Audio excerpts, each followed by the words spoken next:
प्रणाम। मंत्र पाठ। ओम सहना भवतु सहनौ भुनक्तु सह वीर्यं कर्वावहै तेजस्विनावधीतमस्तु मा विद्विषावहै।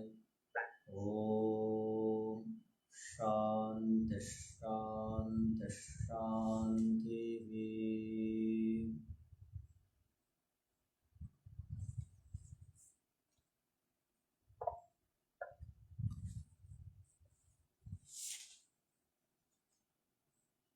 सांख्य दर्शन में पंचम अध्याय के 25वें सूत्र से पढ़ेंगे। इससे पहले हम लोगों ने 24वें सूत्र तक को देखा था। अब ये आने वाला महत्वपूर्ण 25वां जो सूत्र है उसको देखिए। सुशीला माता जी, कृपया अपने माइक को बंद कर दीजिए। धन्यवाद। सूत्र है अंतःकरण धर्मत्वं धर्माधीना। यहाँ अंतःकरण धर्मत्वम लिखा है। भाष्य में हम देखेंगे अंतःकरण धर्मत्वम का अर्थ गुणत्वम भी आएगा। धर्म माने गुण। अंतःकरण के ये सब गुण हैं। कौन सब गुण हैं? तो कहा धर्मादिनाम। धर्मादि। धर्मादि का अर्थ क्या हुआ? धर्म अधर्म उससे मिलने वाला सुख दुख, ये अंतःकरण के गुण हैं। जीवात्मा के गुण ये नहीं हैं। सूत्र का अर्थ ये हुआ। तो पूर्व पक्षी ने क्या कहा था यहाँ पर? पूर्व पक्षी ने कहा कि सिद्ध्यन्तु धर्माधर्मो तत्फले सुख दुखे च परंतु ततः पुरुषे संगापत्तेर भविष्यति। उसने कहा कि ठीक है, आप जो है ना धर्माधर्म और उसके जो फल हैं सुख दुख आप मान रहे हैं, मानिए, किंतु ध्यान रखिए आप यदि धर्म अधर्म सुख दुख आदि को स्वीकार कर रहे हैं तो वे सब के सब जब आप स्वीकार करेंगे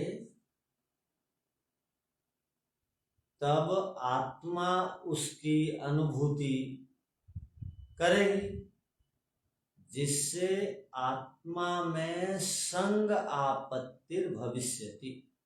पुरुषे संगापत्तिर भविष्यति। पुरुष में आत्मा में संग की आपत्ति आएगी। संग माने विकार। आत्मा विकार को प्राप्त होगा, इसका अर्थ हो गया। यदि आप सुख दुख धर्म अधर्म को मानेंगे तो आत्मा विकार को प्राप्त होता है, इसको स्वीकार करना पड़ेगा। उच्यते ही असंगो ही अयं पुरुषः।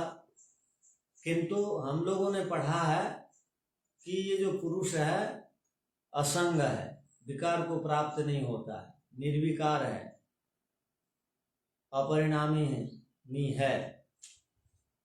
तो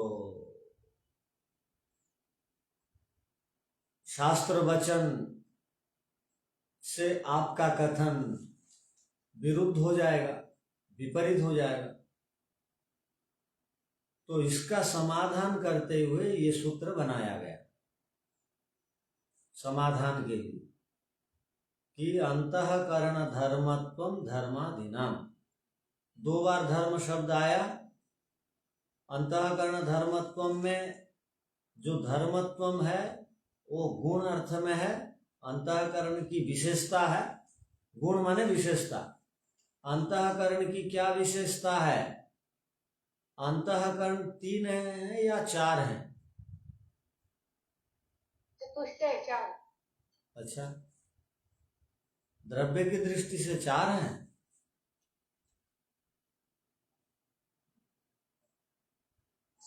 बुद्धि होगा, द्रव्य की दृष्टि से 3 है। मन बुद्धि से अहंकार ज्ञान से। द्रव्य की दृष्टि से 4 हैं। द्रव्य की दृष्टि 3 होगा आचार्य जी।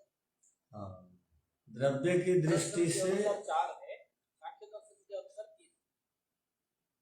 अच्छा, हाँ, तो आप सुनिए, द्रव्य की दृष्टि से अंतःकरण 3 है, कार्य की दृष्टि से 4 है।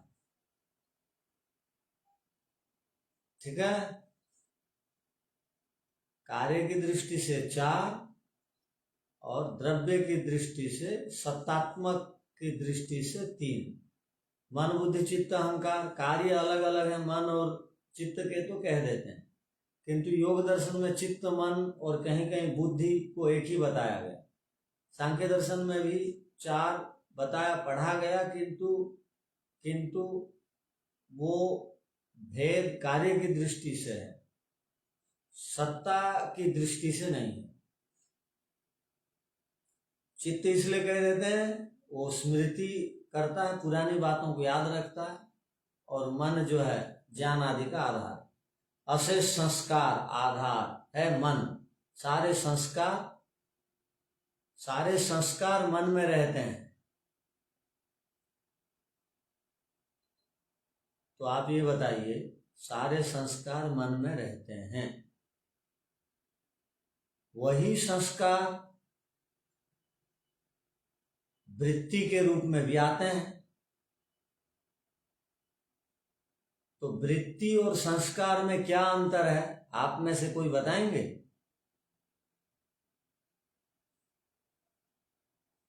संस्कार मानी बीज रूप है, और जो वृत्तियां हैं वो उसका कार्य। अच्छा, ये आपका कहना है। और कौन इस विषय पर बोलेगा कुछ? नमस्ते आचार्य जी। जो कार्य एक बार हम करते हैं और फिर बार बार करते चले जाते हैं, वह जो छाप होती है वो संस्कार है। अच्छा, और किसका क्या विचार है? बहुत दिन हो गया पढ़ रहे हैं, आप बताइए।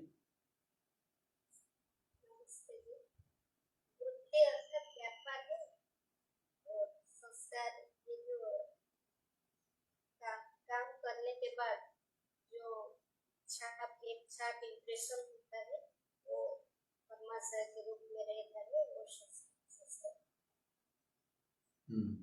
और क्या है? वृत्ति यानी कि क्रिया, व्यापार और विचार है, और संस्कार यानी कि जो वृत्ति, विचार या क्रिया करते समय हम उससे इन्वॉल्व होते हैं, तब एक छाप होती है, उसको संस्कार होती है। और वो छापे की बार बार वो कार्य करने के लिए हमें वृत्ति करती है, इसलिए वृत्ति से संस्कार और संस्कार से वृत्ति का चक्र चलता है। तो जो संस्कार है, वृत्ति है, वो किसका है?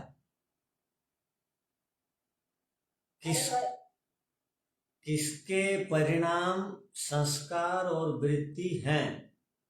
किसके होने से संस्कार वृत्ति मन के अंदर रहते हैं, ये बताइए। हाँ, ठीक बोलिए। वासना, ठीक बोलिए।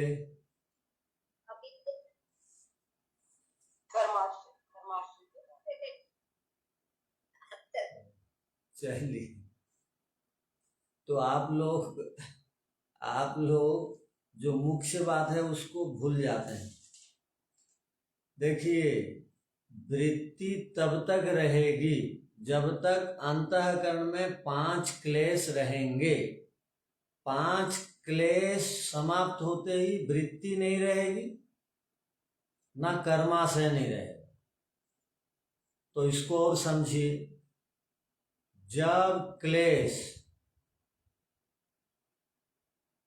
कार्य नहीं कर रहे होते हैं तब वो ज्ञान के रूप में, संस्कार के रूप में सोए रहते हैं।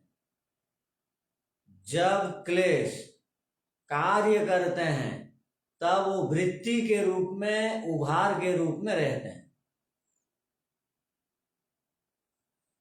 और बोलना पड़ेगा या समझ गए? अविद्या, अस्मिता, राग, द्वेष, अभिनिवेश। और एक बार समझाइए, आचार्य और एक बार। अविद्या, अस्मिता, राग, द्वेष, अभिनिवेश, ये 5 क्लेश जब अभी मेरे मन में उथल पुथल मचा रहे हैं तो ये वृत्ति के रूप में है। जब मन में कोई उथल पुथल नहीं मचा है तब वो संस्कार के रूप में, ज्ञान के रूप में पड़े रहते हैं। अब जो इसको योगी बनना है वो ज्ञान के रूप में जो क्लेश संस्कार के रूप में पड़े हुए हैं उसको दग्धबीज करना होता है, क्योंकि वही संस्कार, वही ज्ञान के रूप में जो क्लेश पड़े हुए हैं वही वृत्ति बन करके हमको ईश्वर से दूर हटा के रहते हैं। जैसे आपको हम पूछेंगे, आप योग किसे कहते हैं? आप में से कौन बताएगा? योग की क्या परिभाषा है? ठीक है, इसका अर्थ क्या हो गया?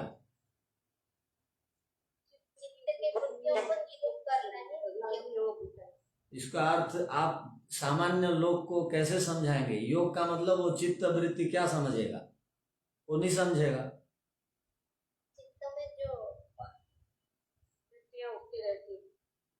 वो कैसे समझेगा? साधारण वृत्ति। आप तो वृत्ति को अब तक नहीं समझा पाए हमको।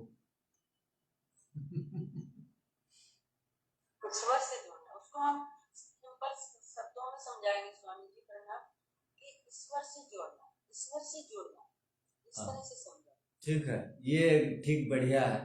योग का अर्थ होता है आत्मा को परमात्मा के साथ जोड़ने को कहते हैं योग। यही योग है। तो आत्मा परमात्मा के साथ जुड़ेगा कब? जब वृत्तियां दूर होंगी। हाँ, दूर होंगी। ठीक है, वृत्तियां दूर होंगी। अब मुझे आप ये बताइए, हमको ही कोई क्रॉस क्वेश्चन कर लेगा, क्या बोलेगा पता? आर्य समाजियों के ऊपर एक प्रश्न आ जाएगा। पौराणिक बोलेगा, आप तो बोलते हो कि ईश्वर सर्वव्यापक है, तो आपके अंदर क्या ईश्वर जुड़े हुए नहीं है क्या? योग के माध्यम से आप जुड़ते हो। अब आप क्या बोलोगे, बताइए। चलिए, ईश्वर सर्वव्यापक है। अंदर तो है, लेकिन क्लेशों की वजह से हम उनका प्रत्यक्ष नहीं कर पाते। जो आवरण चढ़ा हुआ है अविद्या आदि क्लेशों का, उसके कारण से हम उसकी अनुभूति नहीं कर पाते। ये एक बढ़िया उत्तर है कि हम लोगों के अंदर ईश्वर है, ईश्वर के साथ हम बिल्कुल जुड़े हुए हैं, किंतु ईश्वर की अनुभूति नहीं हो रही है। क्यों नहीं हो रही है? वृत्तियों के कारण। दोनों बिल्कुल सट के हैं, मिले हुए हैं, किंतु योग नहीं हो पा रहा है, अनुभूति नहीं हो रही है, क्योंकि वो वृत्तियां बाधक बनी हुई हैं। वो विचार, अनावश्यक विचार, ईश्वर से मिलाने वाले विचार मन में नहीं उठ रहे हैं, ईश्वर से दूर करने वाले विचार उभरे हुए हैं। तो उन उभरे हुए विचारों के कारण हमारा योग नहीं हो पा रहा है, समाधि नहीं लग पा रही। तो योग का अर्थ हो गया, हम लोग ईश्वर के साथ मिल कर गए हैं। ईश्वर को पता है हम उनके साथ मिले हुए हैं, किंतु हमको पता नहीं चल रहा ईश्वर के साथ हम मिले हुए हैं। क्यों? उसमें क्लेश वृत्ति के रूप में बाधक बन करके हमको ईश्वर से दूर हटा के रहता है क्लेश।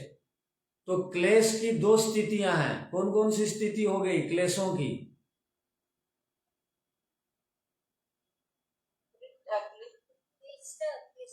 अच्छा, अभी बोला और कुछ, आप बोल पूछ रहे। क्लेशों की दो स्थितियां हैं, एक ज्ञानात्मक स्थिति और एक वृत्त्यात्मक स्थिति। अब क्लेश वृत्ति के रूप में है तो हमारी समाधि नहीं लगेगी। यदि क्लेश ज्ञानात्मक रूप में है तो भी मुक्ति नहीं मिलेगी। संप्रज्ञात समाधि मान लो कुछ देर के लिए लग भी गई, मुक्ति नहीं मिलेगी।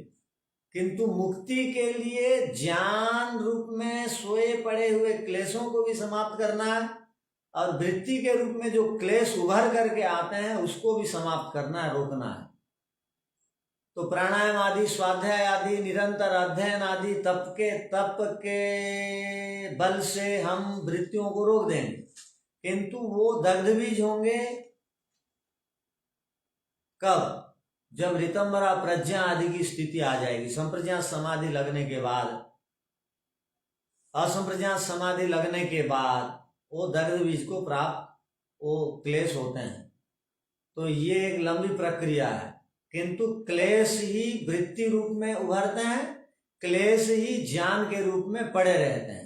जब वो काम के नहीं रहते हैं, माने क्रियात्मक रूप में अपने आप को उभार करके नहीं लाते हैं, तब तक वो ज्ञान के रूप में रहते हैं। उभारने पर उसको वृत्ति के रूप में कहा जाता है। उन वृत्तियों को रोकने से योग है। इतनी बात समझ में आ गई? अब आगे देखिए, यहाँ क्या कह रहे हैं? अंतःकरण धर्मत्वं धर्मादीनाम। अब ये हमको बताइए कि यहाँ जो प्रश्न उपस्थित हुआ है पूर्व पक्षी के द्वारा, क्या कि जीवात्मा तो अनुभव करता है, तो जीवात्मा प्रभावित क्यों नहीं होता है? अर्थात विकार तो जरूर होता होगा जीवात्मा, धर्म अधर्म सुख दुख आदि से वो प्रभावित नहीं होता होगा, वो जुड़ता नहीं होगा। पूर्व पक्षी का कथन तो ठीक लग रहा है, जुड़ता होगा या नहीं? अनुभव तो करता है आचार्य जी। हाँ, तो जुड़ गया इसका अर्थ। नहीं, जो परिणामी अपरिणामी होने से उसमें कोई विकार नहीं उत्पन्न होता, लेकिन वह इस चीज को जानता है, महसूस करता है कि ये दुख हो रहा है शरीर के माध्यम से, अथवा जैसा भी दुख और सुख जो भी अनुभव होता है उसको वह जानता है, लेकिन उसके होने से उसमें कोई परिवर्तन नहीं होता, वह अपरिणामी रहता है। परिवर्तन तो होता है। लोग, पूरी दुनिया जो है सुखी दुखी है और रो रही है, मेरा घाटा हो गया, मेरा लाभ हो गया, मैं उन्नति को प्राप्त हो गया, मेरी अवनति हो गई, ये सब तो बोलते रहता है दिन भर, क्यों नहीं?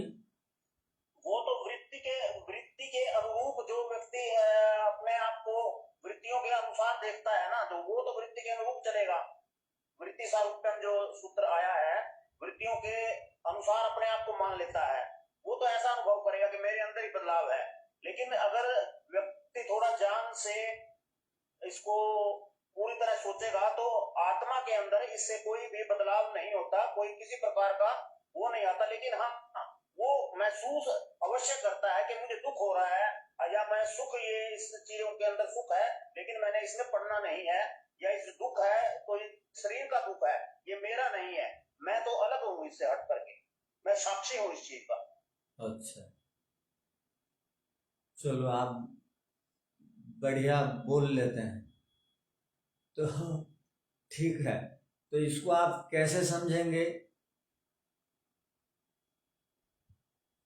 अब ध्यान रखिए, हम जो योग दर्शन हम लोगों ने पढ़ा और सांख्य दर्शन पढ़ रहे हैं, इन दोनों दर्शनों में आत्मा को क्या माना जाता है और चित्त को क्या माना जाता है? चित्त को परिवर्तनशील वाला माना जाता है। चित्त कभी विषयों के साथ जुड़ता है, और कभी विषयों के साथ नहीं जुड़ता है। किंतु आत्मा ऐसा नहीं है। आत्मा कभी चित्त के साथ जुड़ता हो और आत्मा कभी चित्त से हट जाता हो, ऐसी बात नहीं है।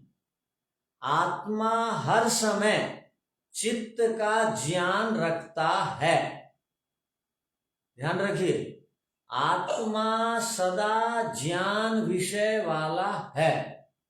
वो चित्त में जो भी उतार चढ़ाव होता है उसको वो अनुभव करते रहता है। आत्मा जो योगी नहीं है वो चित्त की हानि लाभ को, सुख दुख को अपना सुख दुख समझ लेता है, और जो योगी है चित्त में जो भी परिवर्तन होते हैं उसको अपना परिवर्तन नहीं मानता है। वो अपने आप को निर्विकार, निष्कलंक, निरंजन, अविकार मुक्त, असंग समझता है। अपने आप को शुद्ध, बुद्ध, मुक्त स्वभाव वाला कहता है जो योगी है। जो योगी नहीं है चित्त के परिवर्तन को आत्मा का परिवर्तन समझता है। आत्मा का परिवर्तन समझ करके वो ये कहते रहता है, क्या मेरी वृद्धि हो गई, मेरी हानि हो गई, ये वो बोलते रहेगा। ये दो स्थितियां हैं। किंतु चित्त को सदा देखने स्वरूप वाला है आत्मा। किंतु सुख दुख धर्म अधर्म सब रहते कहाँ हैं? मन के अंदर रहते। इसको आपको ध्यान रखने की आवश्यकता है। तो जो पूर्व पक्षी ने कहा वो अज्ञानी लोग ऐसा समझते हैं, तो उस दृष्टि से उसने ठीक कहा कि चित्त के परिवर्तन को अपना परिवर्तन समझता है, क्योंकि आत्मा की उपस्थिति मात्र से चित्त कार्य करता है।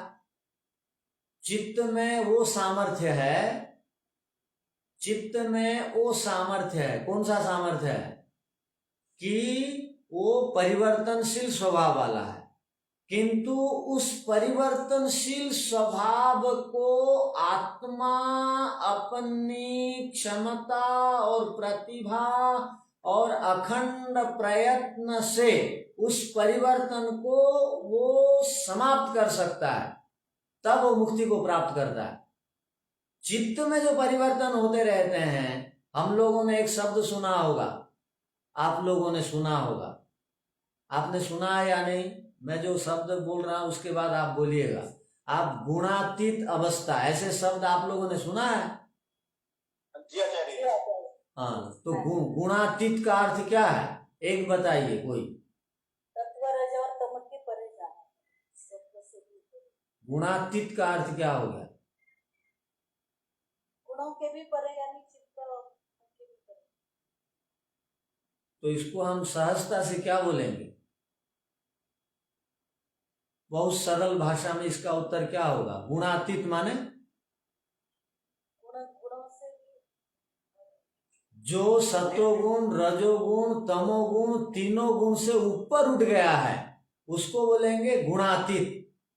इसको सत्वगुण का भी सुख नहीं चाहिए। जब योगी देखता है संप्रज्ञात समाधि लगने पर वो सत्वगुण का सुख प्राप्त करता है, आत्म साक्षात्कार कर लेता है और प्रकृति के विकारों का साक्षात्कार कर लेता है, तो सत्वगुणी बनने के बाद साक्षात्कार करता है, तो उससे उसको जो शांति और सुख मिलता है, संप्रज्ञात समाधि जो लगती है सत्वगुण सुख के कारण, एकाग्रता के कारण। एकाग्रता आती है सत्वगुण प्रधान होने से।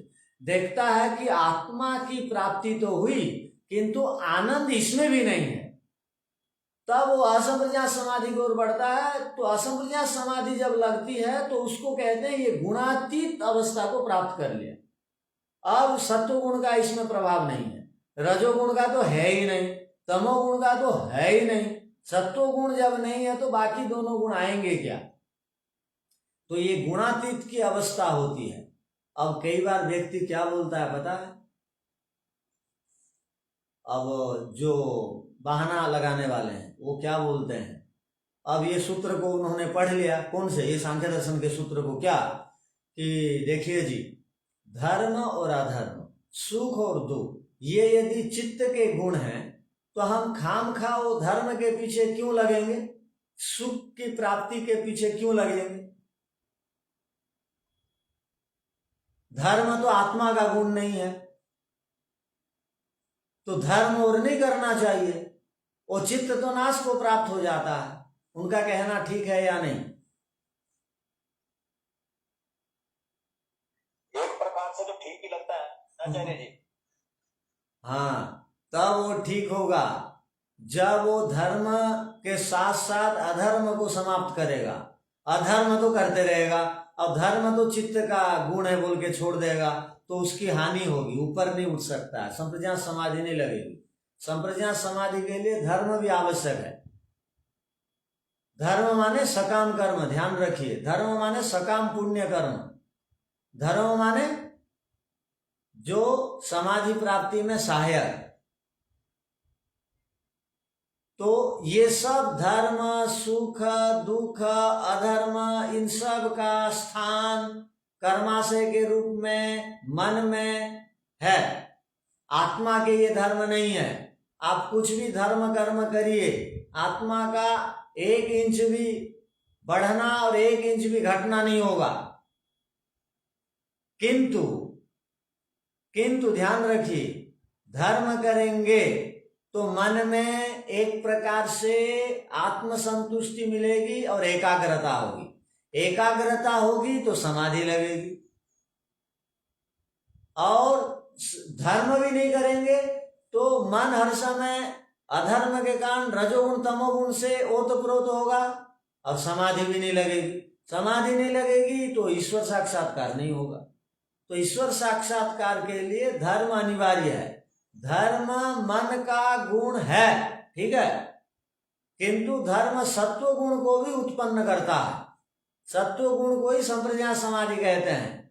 असंप्रज्ञात समाधि के लिए ये भी अनिवार्य है, इसलिए ये सब को छोड़ना नहीं चाहिए। किंतु ध्यान रखिए, धर्म से कुछ होने जाने का नहीं, माने मुक्ति, किंतु मुक्ति प्राप्ति में ये सहायक है। सहायक है बोल के सहायक को हर समय करते रहना, मैंने पहली दूसरी 11वीं पास किए बिना बीए नहीं पढ़ पाऊंगा, तो 11वीं में ही पढ़े रहना ठीक थोड़ी है। पढ़े रहना, 11वीं को पास करना है, 12वीं पढ़ाई करनी है, बीए को पहुंचना है, पीएचडी को पहुंचना है, वहां तक पहुंचने के लिए ये करना जरूरी है। किंतु हर साल 11वीं ही पढ़ूंगा, हर साल धर्म ही करूंगा, मुक्ति के लिए संप्रज्ञात समाधि नहीं लगाऊंगा, असंप्रज्ञात समाधि नहीं लगाऊंगा, तो ये कथन ठीक नहीं है। और धर्म चित्त का गुण है, क्यों नहीं, क्यों उसके पीछे पड़ेंगे, मुक्ति के लिए क्यों नहीं लगेंगे, ऐसा भी हम नहीं कह सकते, क्योंकि ये भी एक प्रकार से साधन है। तो कहने का अभिप्राय, यहाँ जो सूत्रकार कहना चाह रहे हैं, क्या हुआ? छात्र प्रणाम आचार्य जी, क्वेश्चन पूछना था। क्या है? जब भी हम आत्मा और शरीर को अलग समझते हैं वगैरह, तो भी शरीर को जो दुख जो होता है ना, तो हम फॉर एग्जाम्पल अलग भी समझ रहे, तो जो दुख होता है तो उसको अनुभव करके सहन करना पड़ता है। दुख के परे जा सकते हैं। अब दुख को इसलिए अनुभव करना है कि वो दुख के कारण मैं समाधि से वंचित हो रहा हूं, और शरीर है तो दुख प्राप्त होगा, उससे मुझे प्रभावित नहीं होना है। अर्थात दुख को प्राप्त करने पर मेरी हानि हो गई, मैं और आगे नहीं बढ़ सकता हूं, मेरे ऊपर ईश्वर की कृपा नहीं है, संसार के लोग बहुत गलत हैं, ये मुझे कष्ट देते रहते हैं बोल करके दिन भर दुखी रहेंगे तो वंचित हो जाएंगे ध्यान से, समाधि से। सुख दुख शरीर का धर्म है। जब तक आपका अंतःकरण है ना, तब तक आप सदा मुक्त नहीं हो सकते हैं। जब तक मन है ना, तब तक धर्म और अधर्म से बिल्कुल छूट नहीं सकते हैं, जब तक आपका मन टूट फूट नहीं जाएगा। क्या बोला? जब तक मन टूट फूट नहीं जाएगा, प्रकृति लय को प्राप्त नहीं होगा, जब तक जीवन मुक्त स्थिति नहीं बनेगी, तब तक आपके अंदर ये धर्म अधर्म का संघर्ष चालू रहेगा। सदा मुक्त इससे नहीं हो सकता कोई भी शरीरधारी। जीवन मुक्तियों को भी शारीरिक कष्ट प्राप्त होते हैं, तीनों ताप प्राप्त हो जाते हैं, हाँ, वो उनसे प्रभावित नहीं होता, अंतर इतना है। और अयोगी लोग दिन रात प्रभावित होते हैं। क्या बोले? प्रभावित नहीं होता तो इसका अर्थ कि दुख की अनुभूति नहीं होती, यानी कि बहुत ज्यादा दुख एकदम कम नहीं, पहाड़ के समान दुख आने पर भी घबराता नहीं है, क्योंकि वो जान लिया ये शरीर का धर्म है, आत्मा का नहीं है, मेरे आत्मा का कुछ होने वाला नहीं है, मैं नित्य हूँ, शुद्ध हूँ, बुद्ध हूँ, मुक्त हूँ, मैं इनसे रहित हूँ। इसलिए मुझे संसार का नियम को ध्यान में रखते हुए कोई हानि कर भी दिया, लड़ाई झगड़ा उसके पीछे करते नहीं रहूंगा, क्योंकि मेरे समाधि में वो सब बाधक है। वो आगे बढ़ जाता है, क्षमा कर देता है, नजरअंदाज कर देता है। आचार्य जी, वो एक महाराष्ट्र एक क्वेश्चन पूछना था कि महाराष्ट्र के एक शिवाजी महाराज राजा थे, उनके पुत्र थे संभाजी, तो 40 डेज तक उनको औरंगजेब के पास बहुत ज्यादा उनको टॉर्चर किया गया, नाखून निकालना, आंखें निकालना, फिर भी वो इतना सब 40 डेज वो सहन किए। वो सहन करने में क्या उनकी कुछ स्थिति थी, क्या उनकी सिर्फ सहनशीलता ज्यादा, क्योंकि वो क्षत्रिय थे और योद्धा होते। बहुत सारे लोग स्वाभिमान को ध्यान में रखते हुए वो योगी ही ऐसे कर सकेंगे, दूसरे नहीं कर सकते हैं, ऐसी भी बात नहीं। जब वो ज्ञान की दृष्टि से वो ये देखते हैं कि ये क्रूर लोग हैं, ऐसा करेंगे और मैं देश की रक्षा के लिए सब कुछ सहूंगा, तो सैनिक लोग थोड़ी योगी हैं। जब पाकिस्तान या चीन वाले कभी भी आक्रमण करते हैं तो पीठ दिखा के नहीं भागते हैं, वहां पर दृढ़ता से खड़े होते हैं, तो आप उनको योगी थोड़ी बोल देंगे। वो पराक्रमी है, पराक्रम के बल से वो सह लेते हैं। वो इसको ध्यान में रख करके सहते हैं कि मेरे एक के कष्ट उठाने पर बहुत सारे लोग सुखी रहेंगे, मेरी संस्कृति बचेगी, मेरी मातृभूमि की रक्षा होगी। उनका ध्यान ये रहता है। और योगियों का ध्यान ये रहता है मेरा आत्मा का कुछ होने वाला नहीं है, मैं तो ईश्वर को प्राप्त करूंगा, यदि घबरा जाऊंगा तो ईश्वर को प्राप्त नहीं करूंगा, क्योंकि आत्मा का कुछ इससे हानि लाभ नहीं है। इसलिए ये शरीर का धर्म है, संसार का नियम है, ऐसा होगा। तो दोनों के विचारों में थोड़ा सा परिवर्तन है। ठीक है, अब ये आचार्य जी, और योगी जीवन मुक्त होने के बाद अधिकतर उनको भयंकर शारीरिक कष्ट हो रहा है किसी डिसीज के कारण, या कैंसर वगैरह के कुछ संत वगैरह थे उनको कैंसर होता था, तो वो जो पीड़ा को सहन करने का, बहुत भयंकर पीड़ा को छोटे रूप में सहन करते हैं, और जब समाधि लगाते हैं तो उस समय उसकी अनुभूति नहीं होती। हाँ, तो वो एक वृत्ति है, पीड़ा एक वृत्ति का नाम है, वो वृत्ति को रोक लेते हैं। जैसे अभी हम शिविर करते थे स्वामी जी का, सत्यपति जी का शिविर में ट्रेन की आवाज आती थी, गुरुकुल के पास स्टेशन है तो ट्रेन जाती थी, तो स्वामी जी बोलते थे अब ट्रेन जा रही है ना, उसको मैं अब रोक दे रहा हूँ, देखो ट्रेन जा रही है तो भी मैं उस आवाज को अपने मन में नहीं ला रहा हूँ, वो आवाज को रोक देते हैं। तो वैसे ही योगी लोग समाधि के काल में वो कष्ट पीड़ा आदि को विस्मरण होते हैं, वो वृत्ति यहाँ है उसको रोक देते हैं। जब आत्मा, ध्यान रखिए, साधारण लोगों की आत्मा मन से प्रभावित है और योगियों की आत्मा ईश्वर से प्रभावित है। साधारण लोग मन से काम करते हैं, योगी लोग ईश्वर रूप मन से काम करते हैं। आत्मा को साधन चाहिए काम के लिए, तो साधारण लोग मन रूपी साधन से, साधारण आत्माएं मन रूपी साधन से काम लेते हैं, और विशेष आत्माएं ईश्वर रूपी साधन से काम लेते हैं। जब ईश्वर के साथ जुड़ जाते हैं तो सांसारिक आवाज, सांसारिक कष्ट, सांसारिक सुख दुख आदि से प्रभावित नहीं होते हैं। क्यों? वो आत्मा ईश्वर के साथ जुड़ा हुआ है। आत्मा को एक सहयोगी चाहिए, कोई ना कोई। तो सहयोगी दो हैं, एक मन है, एक ईश्वर है। आप किसकी सहायता चाहते हैं बताइए आप।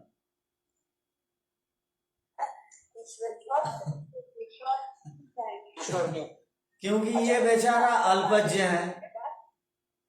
सुनिए, ये बेचारा अल्पज्ञ और अल्प शक्ति वाला है। मैं आत्मा अपने आप कुछ भी नहीं कर पाता हूं। मुझे मन चाहिए या ईश्वर चाहिए। साधारण बना हुआ हूं, ईश्वर की सहायता, मन की सहायता ले रहा हूं। जब विशेष बन जाता हूं तो ईश्वर की सहायता से सब कुछ भूल जाता हूं। अब मन की सहायता से आप कुछ भी करो, संसार के सुख दुख से प्रभावित होंगे, और ईश्वर की सहायता से जब करने लगेंगे सांसारिक दुख सुख से ऊपर उठ जाएंगे। तो आचार्य जी, आत्म बल से भी क्या, आत्म बल से भी दुखों के ऊपर जो है वो कष्टों के ऊपर विजय पाई जा सकती है?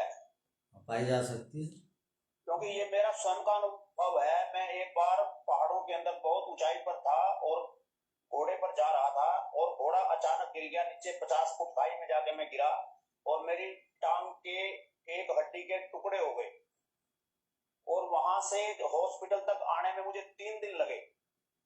तो मैंने उस कष्ट को बड़े आराम से सह लिया। मैं कोई चिल्लाया नहीं, कोई कुछ नहीं हुआ।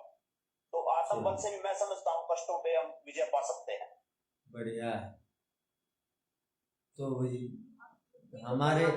हमारे जो पाठक हैं, पढ़ने वाले, बहुत अनुभवी हैं यहाँ पर। तो ठीक है, तो आत्मबल बढ़ता है ध्यान लगाने से। आप और ध्यान बढ़ाइए, आत्मबल मन बल बढ़ेगा। और महर्षि दयानंद जी के उस शब्द को, वाक्य को ध्यान रखिए, जो ईश्वर की आराधना पूजा उपासना आदि करता है, पहाड़ के समान दुख आने पर भी वो प्रभावित नहीं होता। सप्तम समूला, तो उसको ध्यान रखिए। अब ये सूत्र एक भाष्य देख लीजिए। अंतः करण धर्मत्वम धर्मादिनाम अंतःकरण धर्मत्वम धर्म अधर्म सुख दुःखानाम अंतःकरण गुणत्वम अस्ति। धर्म अधर्म सुख दुख आदि ये अंतःकरण के गुण, धर्म को यहाँ पर गुण शब्द से व्याख्यान में लिखा गया है। अंतःकरण के गुण है अर्थात धर्म है। धर्म गुण का अर्थ क्या होगा? विशेषताएं। संति ही, और खोल रहे हैं भाष्यकार। भाष्यकार का काम होता है सूत्र को खोल करके बताना, बिल्कुल समझा देना, धरातल पर सूत्र का अर्थ को उतार देना। तो वो और खोल रहे हैं, देखिए क्या बोल रहे हैं। संति ही, हैं ही, धर्म अधर्म सुख दुखानी कील अंतःकरण गुणा। कील है, वो क्ली लिखा है, उसको सुधार करके कील पढ़ दीजिए, पूरा क लिख देंगे। कील माने निश्चय, संस्कृत में कील माने निश्चय। और क्या कहा गया कि धर्म अधर्म सुख दुख आदि निश्चय ही अंतःकरण के ही गुण हैं। स्पष्ट हो गया? आत्मा के गुण नहीं है तो आपको नहीं बोलना चाहिए मैं सुखी हूं, मैं दुखी हूं, मेरा शरीर सुखी दुखी है, योग में मन नहीं लगा बोल के मैं ऐसा बोल रहा हूं। ठीक है। अंतःकरणम ही करणम, अंतःकरण जो है करणम, करणम माने साधन है। अंतःकरणम ही करणम साधनम आंतरिकम पुरुषस्य बहिष्करणवत्। बहिष्करण कहते हैं इंद्रियों को, बाहर के करण अर्थात बाहर के साधन।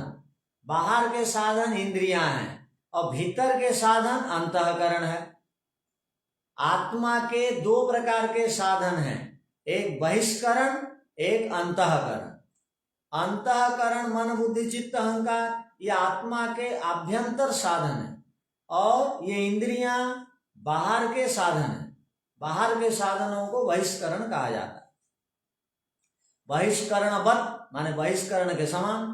यथा ही आदानादिनी हस्तादि बहिष्करणस्य, यथा माने जैसे, ही माने ही, आदान आदि माने स्वीकार करना, देना लेना आदि, ये हस्तादि हाथ आदि के बहिष्करणस्य कर्मेंद्रिय जातस्य, ये कर्मेंद्रियों के गुण हैं। कर्मेंद्रिय जिनके भी हैं, अर्थात हाथ का काम क्या है, देना या लेना, पैर का काम क्या है, चलना, मुंह का काम क्या है, चबाना खाना, तो ये सब कर्म हो गए कर्मेंद्रियों। यथाच और भी रूपादिनी नेत्रादि बहिष्करणस्य ज्ञानेन्द्रिय गणस्य गुणाः सन्ति, और रूपादि, रूप रस शब्द स्पर्श गंध, ये बहिष्करण रूप ज्ञानेन्द्रियों के गुण हैं। ये ज्ञानेन्द्रियां हैं, आंख है बहिष्करण है, बाहर की इंद्रियां हैं, इससे हम रूपादि का ग्रहण करते हैं। जिह्वा बाहर की ज्ञानेन्द्रिय है, इससे रस का ग्रहण करते हैं। कान बाहर की ज्ञानेन्द्रियां है, इससे हम शब्द का ग्रहण करते हैं। संति तथैव, उसी प्रकार, तथैव उसी प्रकार, धर्म अधर्म सुख दुखानि, धर्म अधर्म सुख और दुख, खलु ये अंतःकरणस्य उभय इंद्रियात्मकस्य गुणाः सन्ति, ये अंतःकरण के उभय इंद्रियात्मकस्य माने मन, उभय इंद्रिय कहते हैं मन को, ध्यान रखिए, मन का एक नाम उभय इंद्रिय है। मन को उभय इंद्रिय क्यों कहते हैं, कौन बताएंगे आप में से? दोनों इंद्रियों से जुड़ता है। और कौन बताएंगे? क्योंकि ये बाह्य इंद्रियों से जुड़ता है, फिर अंतःकरण कहलाता है, और भीतर की कार्य करता है, बाहर की कार्य करता है। और कौन बताएगा स्पष्ट? सब इंद्रियों से अतिरिक्त है मन। हाँ, मन से कर्म भी करते हैं और ज्ञान भी करते हैं, ठीक है। हाथ पैर जो भी काम करता है वो मन के कारण, और आंख नाक कान जो भी ज्ञान प्राप्त करते हैं वो मन के कारण। दोनों प्रकार के कार्यों को ये मन अकेला कर देता है। यदि आंख देख रही है, अभी आपको लग रहा है ऐसा है कि वो देख रहा है, किंतु मन जुड़ा नहीं है, तो देखते हुए भी वो ज्ञान नहीं होता, मन और कहीं लगा है।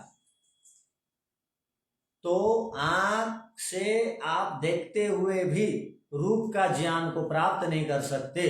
क्यों नहीं कर सकते? क्योंकि वहां मन नहीं जुड़ा है। मन के बिना आंख खुली हुई है तो भी देख नहीं सकती आंख, मन के बिना कान में रुई घुसा हुआ नहीं है तो भी सुन नहीं सकता, आवाज आती हुई भी। तो इसलिए उभेन्द्रिय गुणा संति। कर्ण सामान्य, ये कर्ण सामान्य है, साधन है ये सब, अर्थात अंतःकरण उभेन्द्रिय है वो, और बहिष्करण, ये दोनों प्रकार की इंद्रियां हैं, ये सामान्य रूप से करण है। यतो ही अत्रेव आधीयन्ते अनेनेव प्रतीयन्ते, अत्रेव ध्यान रखिए, ही अत्रेव आधीयन्ते, आधीयन्ते माने धारण करना, जो भी सुख दुख धर्म अधर्म आदि सब संचय होते हैं, प्राप्त होते हैं, वो सब मन धारण करता है। आधीयन्ते माने धारण करता है, प्रतीयन्ते और मन ही उसकी अनुभूति भी करता है, प्रतीत करता है। ध्यान रखिए, मन जड़ है, अपने आप कुछ नहीं कर सकता, किंतु आत्मा की उपस्थिति में सब कुछ करता है। आत्मा है तो ये मन आदि सब काम करेंगे। चैति चेति तस्मात् न पुरुषे संगापत्ति ही, इसलिए पुरुष में संग की आपत्ति नहीं आएगी, अर्थात पुरुष विकार को प्राप्त होता है। आप जो कह रहे थे सुख दुख धर्म अधर्म आदि के कारण पुरुष विकार को प्राप्त हो जाता है, वो पुरुष विकार को प्राप्त नहीं होता है। इस सूत्र का अर्थ। अब इसको लिखेंगे बाद में।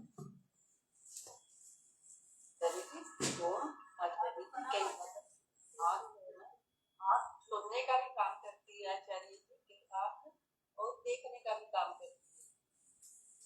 ठीक है, वो दूसरे जीवों में ये सामर्थ्य है, आप में अतिरिक्त सामर्थ्य है तो बढ़िया है। ठीक है, अन्य विषय कल। ओम शांति शांति शांति। सबको सादर नमस्ते।